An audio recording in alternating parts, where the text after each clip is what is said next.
So episode 2, before we get off to the lightning news and the important Ford Ranger news, important car care. Important car care, folks. You got to take care of your vehicle so you don't end up with a fire or catastrophic error. And this is actually really good used vehicle buying advice. Really good used vehicle buying tips. You need to check out what's been going on with that vehicle. The same way you need to check up with what's going down, what's going on with your vehicle. You need to have a little communication. You don't want the type of relationship that we have with these lives. I talk the whole time. Marie occasionally says a few words.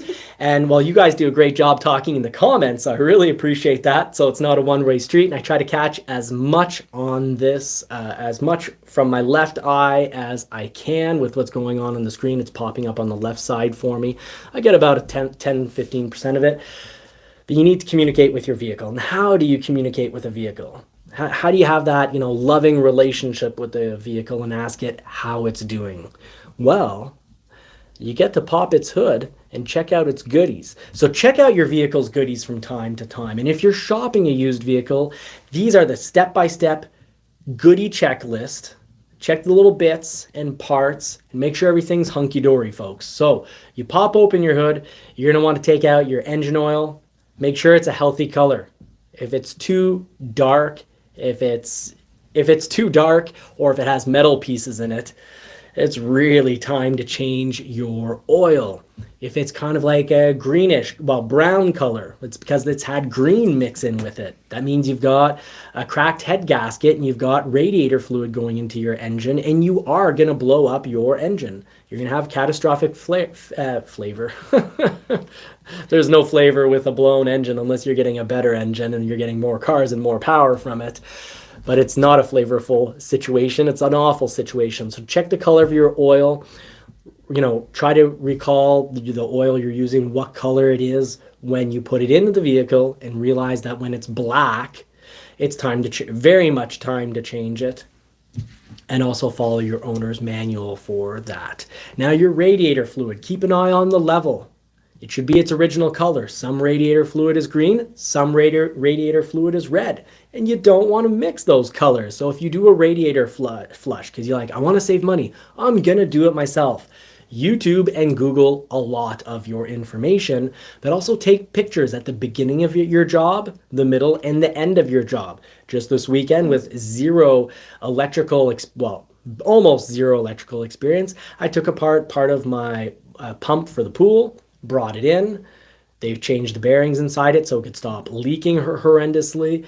And when I brought it back, I was able to reconnect those wires just because I had taken a picture. So take a picture. If your radiator fluid when you start the job is green, make sure you're not putting radiator fluid into it. And if you do, before you're done the job, check out that original photo and be like, oh, geez, my middle photo, I had the pan, and there's the middle photo, and it's green, and now I've got red radiator fluid in it. Big problem, folks.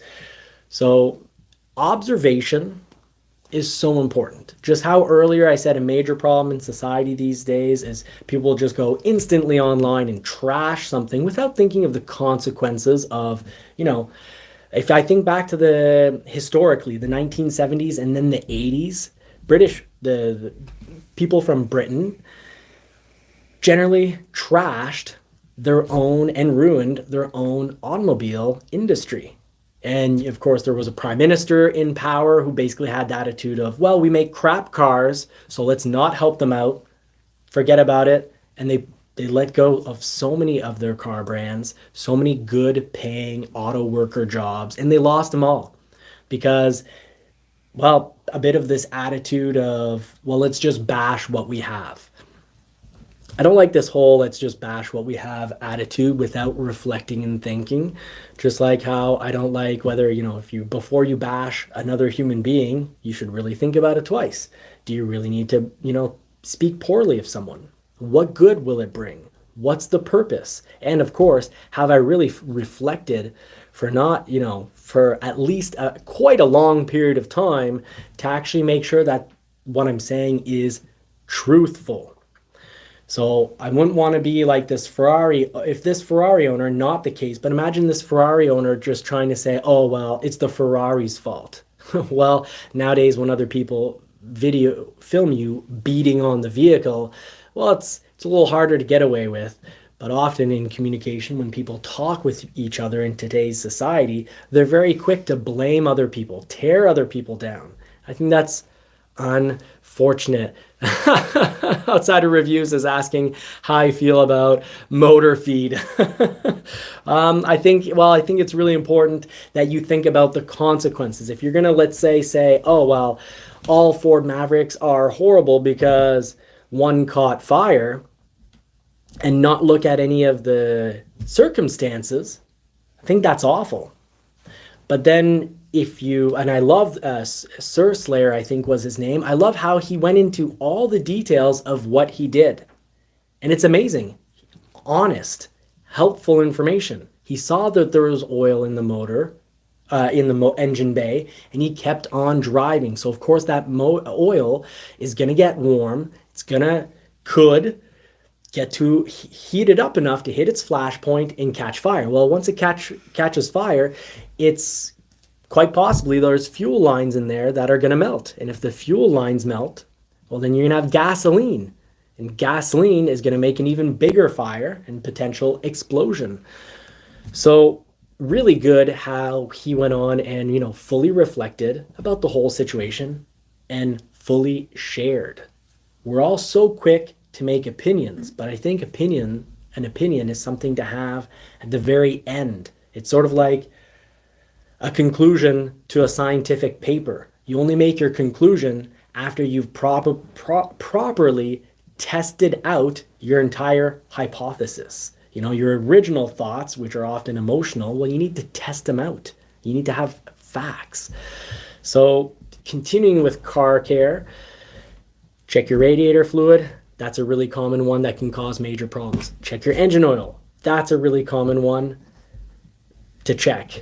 Now the vehicle communicates with you with the check engine light. If there's a check engine light, stop right away. Pull over. If you have an OBD reader, if you have a little reader box that you can plug in and it'll tell you exactly what the code is, and then you Google the code and you find out that the code is something really, you're positive it's not serious, well then maybe yes, you could continue driving. But anytime you have spilt liquids, it's time to call for a little outside help.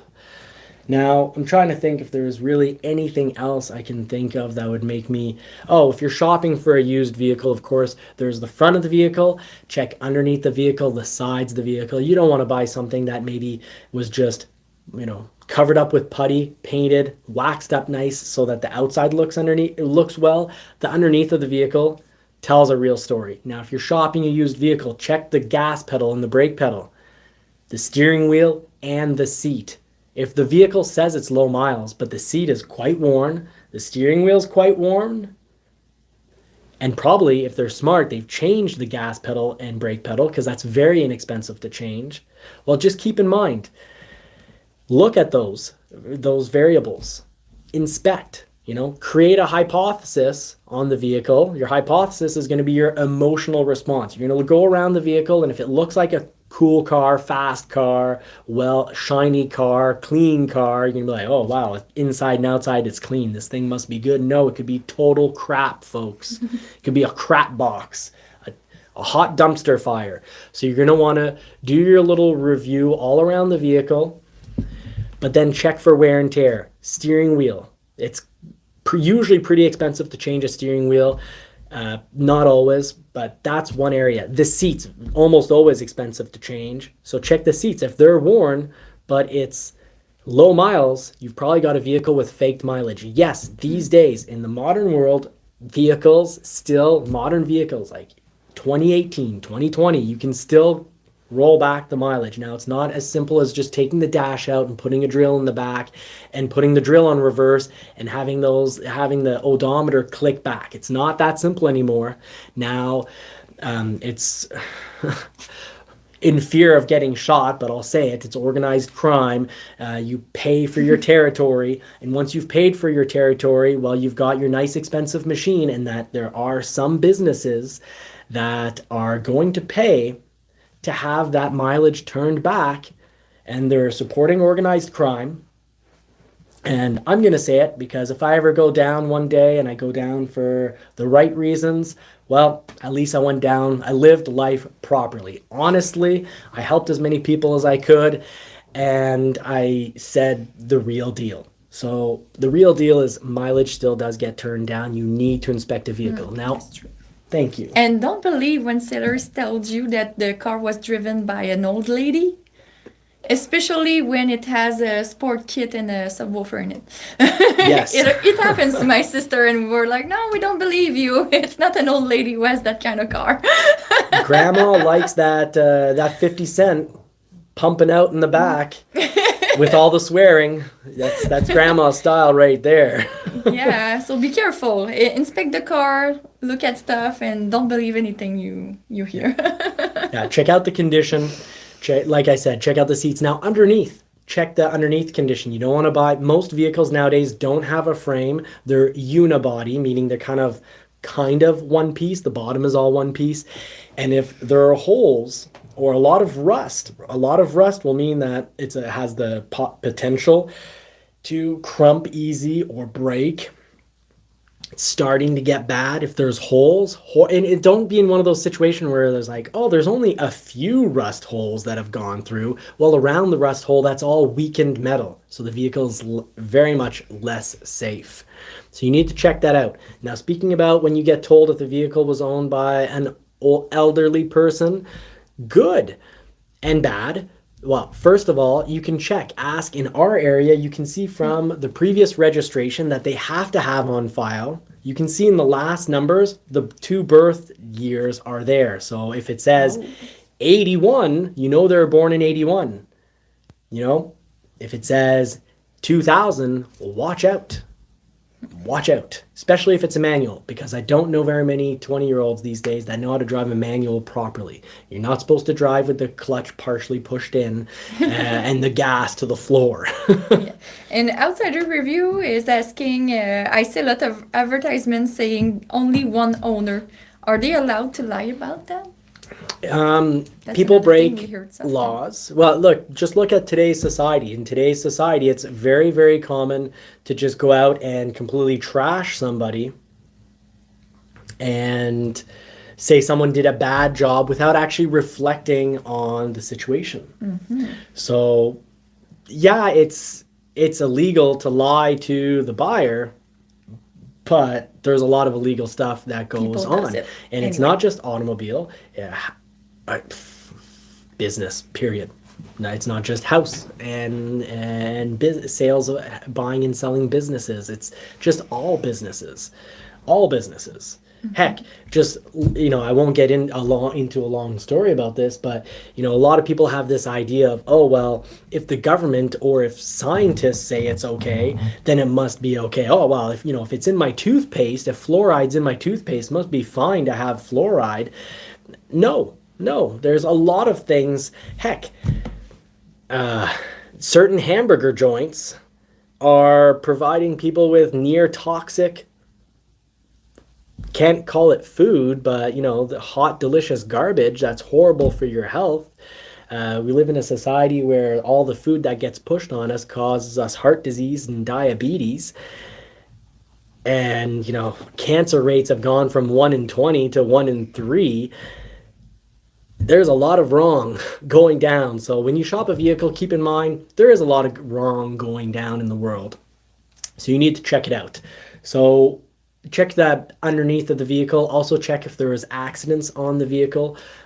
Check how the panels line up. If the panels don't line up very well, you have reason to believe that maybe the vehicle was accidented. So a big one is ask for a car proof. And if you do get the vehicle inspected, get the vehicle inspected by a good mechanic that you trust. I once got told by a major corporation that a vehicle that was inspected was, top notch, and that the one I was selling was kind of crap. And it was the other way around. I bought a vehicle that the engine blew in 3 weeks, and the one I sold I know it lasted at least another 3 years, and after that I lost the story, but probably was good to last about another 10 years. So if you have any ideas, Lily's eating the notes, and that means I know I need to get this show back on track and get on to the other episodes because I won't have any notes left. I also miss save the manuals because I also miss the manual. So if you want to check out that video, some people will talk crap about an entire brand just because of, one thing. This isn't a situation where the person talked poorly about Ferrari, but the Ferrari was driven poorly and the engine blew and then it caught fire, and that's on Tex Therapy. So very cool. You want to check that out. So that's our explosive news beginning to end with owner car care tips and used vehicle tips, important used vehicle tips. Don't trust them. Don't even trust the mileage that you see on the odometer. You need to absolutely do a full review personally of that vehicle. And it's worth getting it reviewed if paying someone if the mechanic is good. Some people do very poor full inspections.